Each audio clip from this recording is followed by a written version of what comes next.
Hello and welcome back to Sci-Tech. In this video, I'm going to show you to make this very mesmerizing mystical orb with using a piece of driftwood and using a circuit that has an Attiny85 and an RGB LED. Let's get started.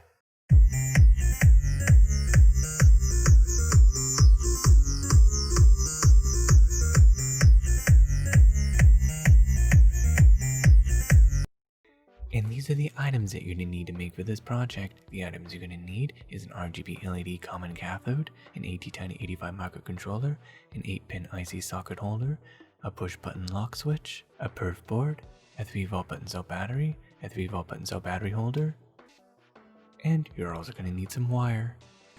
And the other items you're going to need is this driftwood that I found on the beach, and this looks like maybe a root from a tree or something, but I liked how it looked and its shape, and I also liked how you can stand it up and it can stand up like that, which I think looks very mysterious and very cool looking. So I'm going to go ahead and combine this that I found from something, I don't remember what it was, but I thought this looked cool, and I thought this would look really cool with a light shining inside. So then all I have to do is take this and put it together. And there, that looks really cool. Now let's go ahead and assemble this project and let's get started. I have right here this RGB LED, and when I light it up, it makes this focus point of light.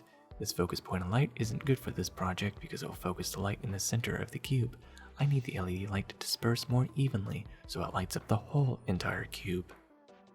And to do that, I'm going to take these clippers and cut off the tip of the LED. Doing that will remove the lens on the end of the LED and will allow the LED light to disperse more evenly. Having a flat top will cause more light to spread out. Having a curved top will cause a focused lens effect, which will cause the LED light to be more concentrated.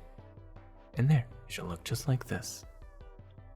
A very important note to know is if you cut the LED tip too low, it won't work. So you need to cut the tip a little bit closer to the top. Cut it again. Cut off the sides so it's a little bit more flat and smooth. And now let's test it out again. And as you can see, it now works. Perfect. Now looking at the LED light's now more dispersed compared to a non-cut LED. And you can see the LED light's more focused. Next, I'm going to 3D print the housing, and while it's printing, I'm going to create the circuit. First, I'm going to take the 8-pin IC socket holder and place it onto the Perfboard, just like this. Clamp it down. Solder in the first pin.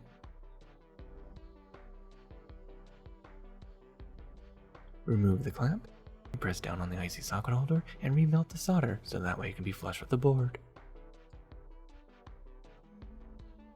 As you can see, not very even, so I need to repeat the same process on the opposite side.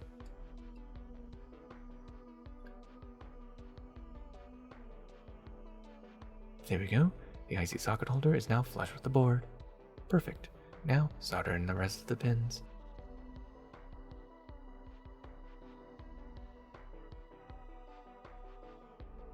Next, I want to take the RGB LED and I want to connect all of the anodes to pin 5, 6, and 7 and connect the cathode to pin 4. I'm going to take the cathode, put it in this corner so it's separate from the anodes, and then place the anodes into place, just like this. Don't push the LED all the way through because I want the LED light to disperse much evenly inside the cube. And now, solder it into place.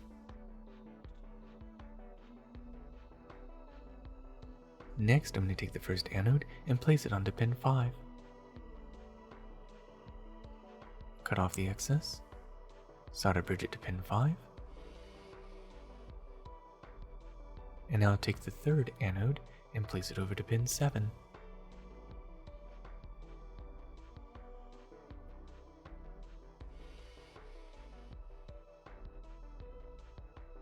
Cut off the excess. And now solder bridge it to pin 7. And now take the second anode and place it over to pin 6. Carefully cut off the excess. and carefully solder bridge it into place. Put a very light amount of solder so you don't cross bridges.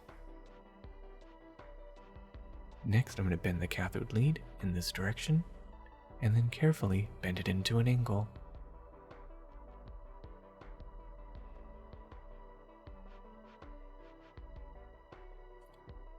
Solder tin it, and I'll take a bridge wire and solder it to the tip, and then solder the bridge wire to the pin 4. And I'll solder the bridge wire to the tip, and I'll bend over the bridge wire to pin 4, and then solder it to pin 4. Take 2 jumper wires and the 3-volt button cell battery. Take 1 jumper wire, connect it to pin 4, which will be negative, and connect it to the negative of the 3-volt button cell battery. Another jumper wire to the positive of the 3-volt button cell battery, and then touch that jumper cable to all of the anodes. And as you can see, the red works, but it looks a little bit yellow. That's because it's connected to green. Alright, so I need to make sure those are separated, but the blue works, that's good. The red and green are now connected, so I need to separate those two by remelting the solder. This is exactly why I said be careful when you put the solder, don't put a heavy amount. Putting a heavy amount will cause those 2 bridges to connect together. As you can see, I placed too much solder, so I need to remove some of the solder. Remelt it, reposition that anode, clamp it down, and there. Now I'm going to lightly put some solder onto the pin 5. And then repeat the test. Red works. Green works. Good. And then blue still works. Perfect. All of the pins are now separated and everything works. Next, I'm going to place the push button lock switch over to pin 8. Bend over the leads. And bend that lead over to pin 8. And now solder it into place. Remount the solder so it's flush with the board. And now solder bridge it to pin 8. Next, I'm going to take the 3-volt button cell battery holder. This side's positive, this side's negative, and I want to connect the positive over to the push button lock switch. Place it in just like this. Solder it into place. And then solder in the positive pin, and then solder bridge it to the push button lock switch. And there, the positive is now soldered to the push button lock switch. Next, I'm going to take this negative wire, solder it over to pin 4, and then solder the wire over to the negative terminal of the 3-volt button cell battery holder. Connect it to the negative, just like this, and then connect it to pin 4, just like this. And now, take the Attiny85 microcontroller and place it into the IC socket holder.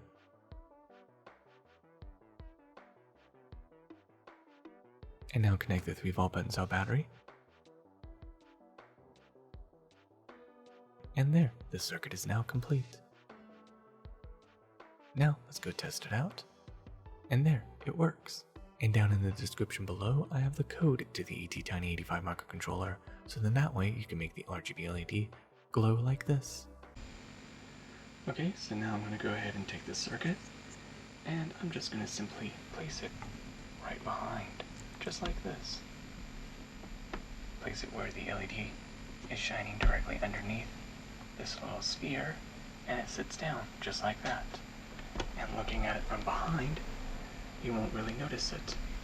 And it's easy access to be able to remove, just like this to take out, or to put back in, so that way you can change the battery if you wanted to, and easy access to push on the switch. Angle it just right, and there. This looks very nice, especially with the LED light shining through it and reflecting onto the stick, just like that. Now, let's see how this looks in the dark. This looks so amazing in the dark, so mesmerizing and so mystical. And there you have it. Now you know how to make your very own mystical orb with an RGB LED and an Attiny85. Thank you for watching Sci-Fi Tech. I hope you learned something new, and don't forget to like, subscribe, and of course click on the bell icon to be notified for future Sci-Fi Tech videos. To the next tech, goodbye.